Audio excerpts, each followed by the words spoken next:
Kontroversi demo anti rasuah Sabah, ancaman saman 5 juta ringgit. Salam sejahtera dan selamat datang kepada semua. Terima kasih kerana masih mengikuti kami di channel ini. Kontroversi semakin memuncak di Sabah. Perhimpunan Gempur Rasuah Sabah yang sepatutnya menjadi suara rakyat menentang rasuah kini berhadapan dengan ancaman saman 5 juta ringgit. Apakah ini satu tindakan membendung fitnah atau satu usaha menutup mulut suara rakyat? Mari kita bongkar isu ini.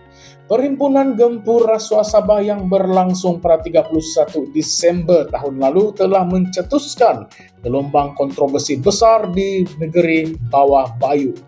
Perhimpunan yang pada asalnya bertujuan membangkitkan kesadaran tentang dakwaan penyelewengan dan rasuah dalam pentadbiran negeri, kini berhadapan dengan ancaman saman sivil sebanyak 5 juta ringgit daripada kumpulan pro kerajaan Sekretariat Gerakan Bangkit Sabahan.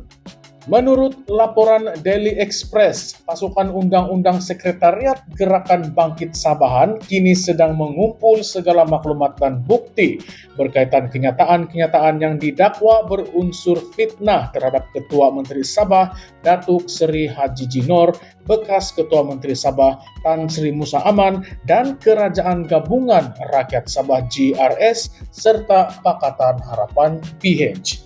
Nama aktivis dan seniman terkenal Fahmi Reza turut disebut-sebut sebagai salah seorang individu yang mungkin akan terlibat dalam tindakan undang-undang ini. Tidak hanya di mahkamah biasa, kumpulan pro kerajaan ini juga merancang untuk membawa kes tersebut ke Mahkamah Anak Negeri di seluruh Sabah sebagai langkah simbolik untuk menunjukkan bahwa kesan daripada fitnah dan tuduhan liar tidak boleh dipandang enteng. Mereka percaya bahwa langkah ini bukan sahaja akan menegakkan keadilan untuk individu yang terjejas, tapi juga memberi mesej tegas kepada mana-mana pihak yang cuba mencemarkan reputasi kepimpinan Sabah. Namun konflik ini tidak berhenti di situ.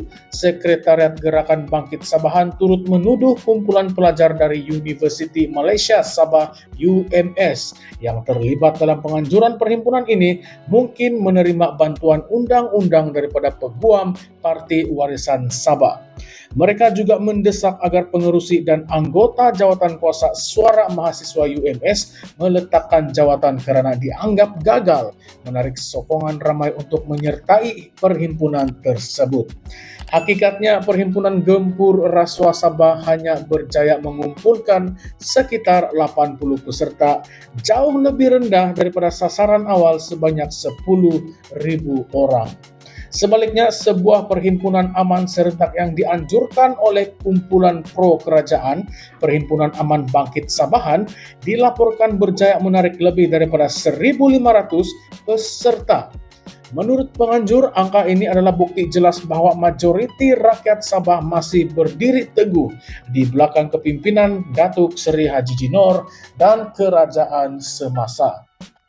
Dalam perkembangan selanjutnya, penganjur Perhimpunan Gempur Rasuah Sabah membuat laporan polis terhadap satu lagi kumpulan pro kerajaan, Gerakan Kuasa Rakyat Malaysia. Mereka mendakwa bahwa terdapat usaha untuk membayar penunjuk perasaan dengan tujuan mencetuskan kekacauan di lokasi perhimpunan. Walau bagaimanapun, penganjur Gempur Rasuah Sabah berulang kali menafikan sebarang kaitan atau sokongan daripada mana-mana parti politik. Menurut mereka, perhimpunan ini adalah suara tulen rakyat yang mahukan ketelusan dan accountability dalam pentadbiran negeri Sabah. Isu ini tidak boleh dipandang ringan kerana ia mencerminkan ketegangan yang semakin meningkat dalam lanskap politik Sabah. Salah satu isu yang mendasari kemarahan rakyat adalah berkaitan dakwaan skandal rasuah dalam pengeluaran lesen penerokaan mineral di negeri itu. Beberapa siri video dan mesej WhatsApp yang bocor sebelum ini telah mendedahkan dakwaan bahwa wujudnya amalan rasuah dalam proses pemberian lesen ini, dan sehingga kini isu ini masih belum ditangani dengan telus oleh pihak berkuasa.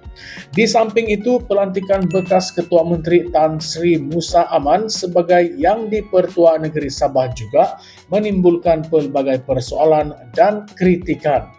Banyak pihak melihat pelantikan ini sebagai satu langkah politik yang strategik untuk memastikan pengaruh Musa kekal relevan di Sabah. Walaupun beliau pernah dikaitkan dengan skandal rasuah yang besar. Di tengah-tengah kemelut ini, persoalan besar pun timbul. Adakah ancaman saman 5 juta ringgit ini satu usaha ikhlas untuk menegakkan keadilan atau hanya strategi untuk membungkam suara kritikal yang mahu ketelusan?